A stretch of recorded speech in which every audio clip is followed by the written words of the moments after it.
Last time, we saw that Zion shall be redeemed. Now, in the very next verse, Isaiah says that criminals and sinners shall be altogether shattered when those who forsake Jehovah are annihilated. You'll notice that this translation comes from former BYU scholar Avraham Gileadi.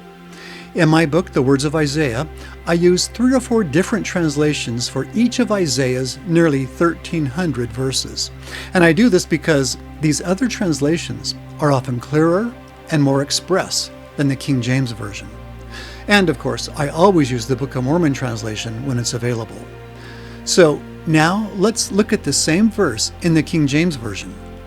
And the destruction of the transgressors and of the sinners shall be together, and they that forsake the Lord shall be consumed.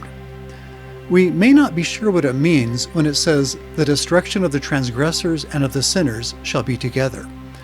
But we do know what it means when it says criminals and sinners shall be altogether shattered. Getting clarity in the words helps to understand Isaiah. And maybe this is why the Lord used the word words when he said, "Great are the words of Isaiah." The Lord also gave us a commandment to search these things diligently. And it's my belief that only by studying the words themselves, often going into the Hebrew, can we get a better idea of Isaiah's true meaning. And by doing this, we keep another commandment, the greatest of all the commandments, to love God with all our heart, mind, and strength. By searching the words of Isaiah diligently, we are definitely loving God with our mind. Now, let's get back to chapter 1. After saying that Zion shall be redeemed, Isaiah says that sinners shall be shattered when those who forsake Jehovah are annihilated. This tells us, first, that sinners will be shattered, and that it will happen when those who forsake Jehovah are annihilated. There will come a time when sinners will be destroyed and removed from the earth. Much of that will happen when the Assyrians' armies range throughout the world, conquering all they find. Then, later, some surviving wicked will be destroyed by the remnant of the house of Jacob, who shall be in the midst of them as a lion among the beasts of the forest.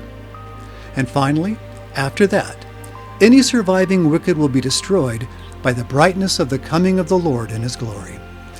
But Isaiah also adds that when the wicked are destroyed, they'll become ashamed of their sins. Specifically, he says that they shall be ashamed of the oaks which ye have desired, and for the gardens that ye have chosen. In Isaiah's day, Baal worshippers engaged in ritualistic fornication and adultery, and they often did so in special gardens under groves of oaks. And these ritualistic sins had become so prevalent and so institutionalized in their culture that the worship of Jehovah itself was being threatened.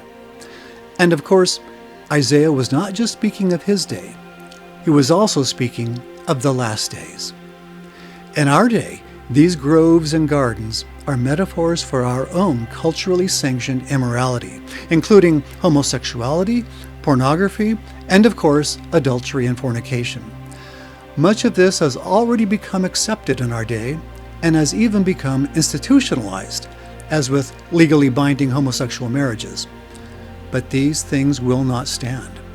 As Isaiah says, these people will become like an oak whose leaves wither, and as a garden that has no water. In other words, these brazen, unrepentant sinners will be likened to the gardens they took delight in, but without water and without life. Isaiah says that these people will be ashamed of their sins, and even ashamed of the gardens in which they committed these sins. And, like their unwatered gardens that wither and die, they shall both burn together. Here at the end of Isaiah's introduction, he's telling us that though the wicked may have their day in the sun, their day of legally sanctioned carnality and sin, a future day is also coming, a day that will burn them up and leave them neither root nor branch. And in their misery, they will be ashamed of all they have done. Of course, most of the wicked will not listen to this. Their eyes are blinded by sin and their ears are stopped. But the day is coming that they will not only be ashamed of their wickedness, when they will not only be ashamed of their gardens and groves, but the day is coming when they will be annihilated. And this annihilation will either come sooner at the hand of the Assyrian, or later by the brightness of the Lord's coming in his glory.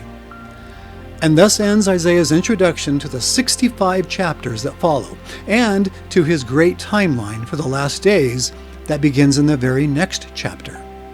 More on that next time. I'm Curtis Taylor with the Words of Isaiah.